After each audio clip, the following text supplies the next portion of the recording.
గెలుపు ఓటమిలు ఎలాగుండిద్దంటే పరిగెత్తే వ్యక్తి ప్రియులారా 4-5 పరుగుల్లోనే గెలుస్తాడు. ఒక్కొక్కళ్ళు ఒక్క అడుగులో కూడా గెలిచిన వాళ్ళు ఒక్క అడుగు ఊరిక అలాగా ముందు వేసి, లేక ఒక్క అడుగు ప్రియులారా జానర్లో కొలిస్తే అలాగ అడుగు వేసి గెలిచిన వారు అనేక మంది ఉన్నారు. అంటే మన దేవుడు ప్రియులారా విజయాలను మనకు ఆయన అనుగ్రహిస్తాడు. అయితే ఇక్కడ దావీదు తన జీవితంలో ఎదుర్కొన్న శత్రు పోరాటాల మధ్య దేవుడు తనకేమిచ్చాడంటే విజయాన్ని ఇచ్చాడు. స్తోత్రం.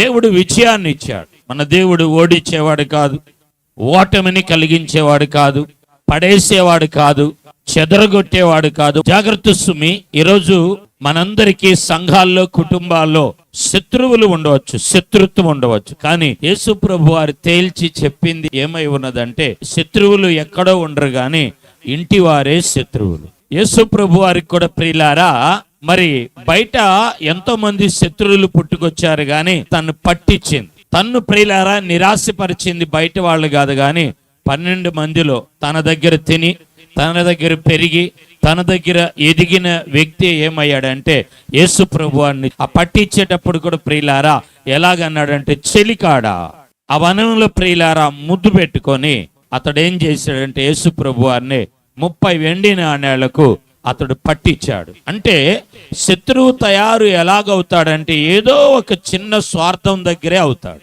యూదా ఎలాగా శత్రువు అయ్యాడు అంటే బైబిల్లో ప్రియులారా 30 వెండి నాణ్యాలకు అయ్యాడు. దావీదు ప్రియులారా సౌలే ఏమయ్యాడంటే అతడు శత్రువు అయ్యాడు. ఎలాగయ్యాడంటే దేవుని వాక్యములు మనం చూస్తున్నాం కదా, దావీదుకి 10,000 సౌలుకి 1,000 కొలది అన్నారు. ఆ మాట సౌలుకి ఓర్చుకోలేకపోయాడు. నాట నుండి అతడు దావీదు మీద ఏమయ్యాడంటే వాక్యములో విషపు చూపు అన్నాడు. ఇక్కడ దావీదు తన జీవితంలో ఎదుర్కొన్న శత్రు పోరాటాల మధ్య దేవుడు తనకేమిచ్చాడంటే విజయాన్ని ఇచ్చాడు. స్తోత్రం.